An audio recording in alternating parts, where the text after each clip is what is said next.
All of you kiss now. Give me a good kiss.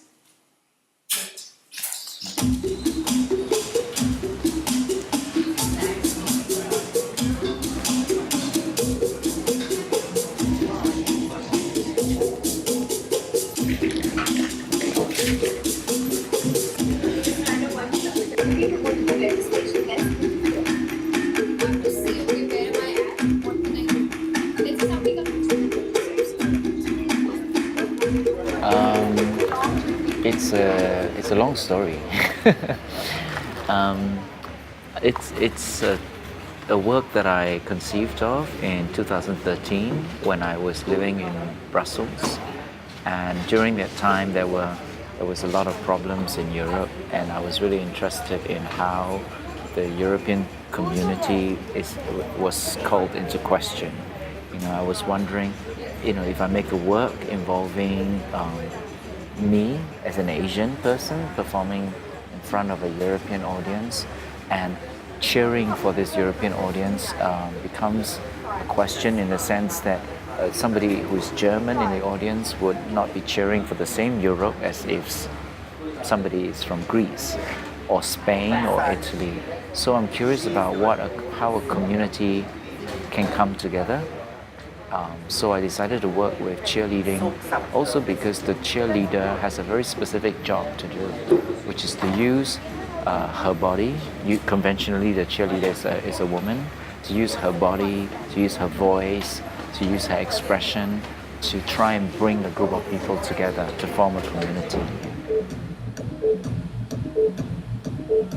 So I was interested in this image of optimism, of perfection, of youthful vigor, and the form of movement that comes with it, which is equally about the same kind of strength and optimism. So I was interested in this as a form, and adapting that on myself, which again messes things up, because the expectation of me, an Asian man who is not so young, like how do people view cheerleading through me? And that was to me of interest, yeah.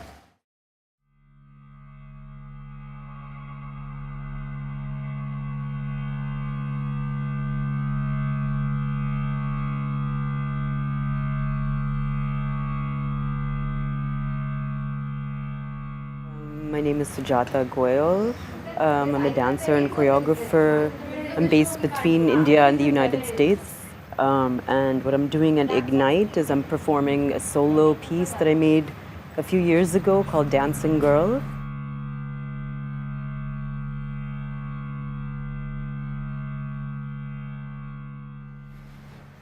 Yeah, I was at a point in my career where I felt I needed to really examine myself and my personal history as a dancer.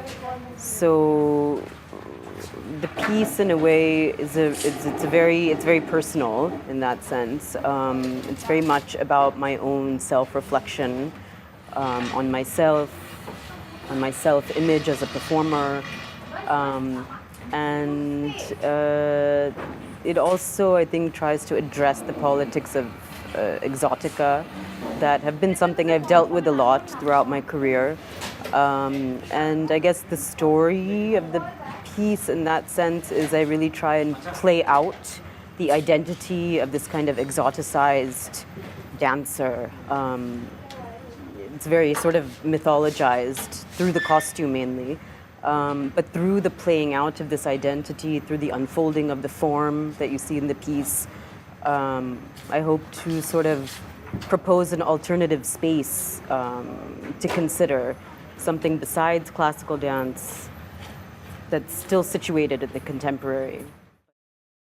Okay, a man with a backpack that's lying in the desert. Wow. This was the other one. Then I asked the second one, which is easy. A man, but not naked. This one, and it's another one. There's another one.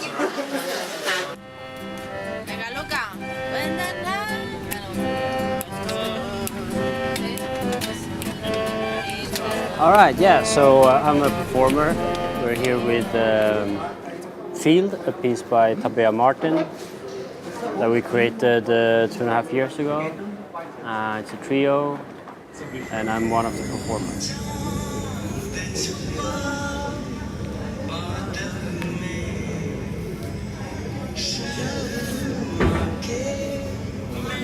Yeah, I mean, working with Tabea, we use a lot of improvisation, so that's always a challenge, always to come up with new things, and also to have the patience and trust in Tabea and in the process. That was a bit of a challenge. I've worked with Tabea before, but the other two dancers who joined the production hadn't, so it was a bit new for them to not really know where the piece was going until just in the end, where we would put everything together. We were including a lot of singing and dancing at the same time, which was new for me, and that was also a bit of a challenge.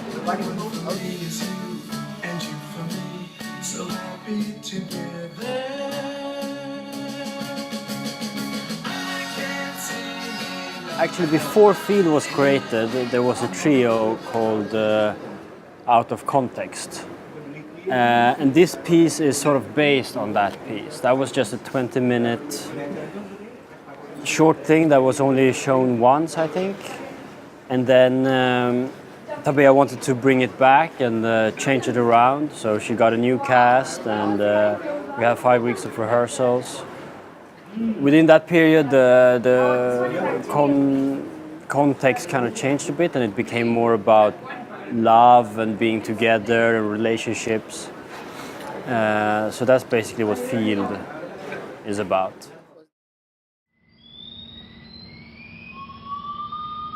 Sleep. My.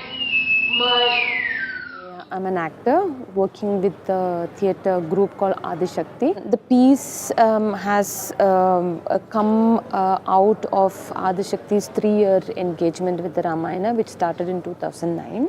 The requirement or the engagement was to bring out something which you would relate to in Ramayana. It could be a story, it could be an existing story, or it could be something which you want to talk about. I wanted to do something which was fresh, which was an addition to the already existing repertoire of stories which we already have.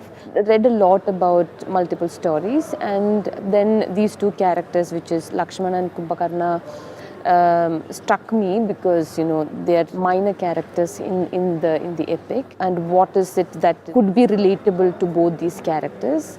And I found interestingly that they are the brothers of the protagonists of the Ramayana, and they also have interestingly this one notion of sleep, and what happens to us when you are given a scenario when you have too much sleep, and when you are forced to being in a scenario when you have less sleep. Sleep cycle. It's broken. I feel lost. And they are not considered to be gods. So where do they stand in the epic? Then if you are not a god, then what is your relationship with the boon that you will get? Or what happens to you when you don't have control over your own life? This happens to us on a daily basis. You're forced to change things without you really wanting to do it, and therefore, how do you look at life in general and your creative output? So therefore, that was the kind of engagement which I had, and I thought this would be a good medium to talk about these two characters and how they fare in the epic.